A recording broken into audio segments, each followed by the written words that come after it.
Are you a salaried person? Do you live in a rented house?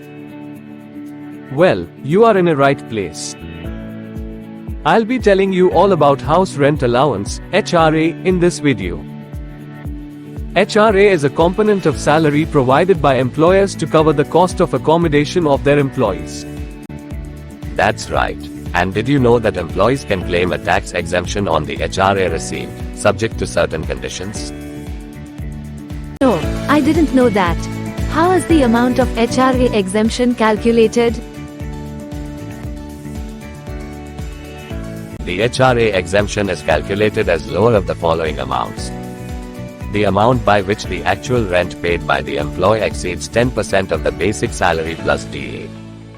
The actual amount of HRA received from the employer, and 50 or 40% of basic salary plus DA.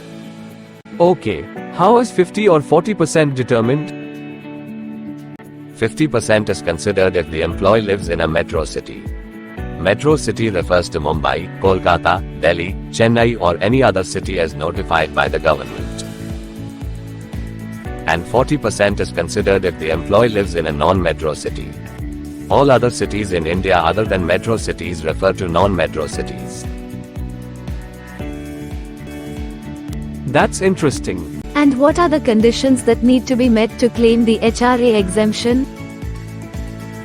For claiming the HRA exemption, the employee must actually pay rent for a residential accommodation occupied by him/her. If the employee owns a house in the city where he/she works and claims HRA, the tax exemption will not be available. That makes sense. And what kind of evidence does an employee need to provide to claim the HRA exemption? The employee must provide evidence of payment of rent such as rent receipts, rental agreement, etc. And the HRA exemption can be claimed while filing the income tax return, ITR, at the end of the financial year. Thanks for explaining all that. It's good to know about these provisions for claiming exemption as I live in a rented house. Just like him, you can also benefit from these provisions. In case of any further questions, do connect with us on info@capeco.in.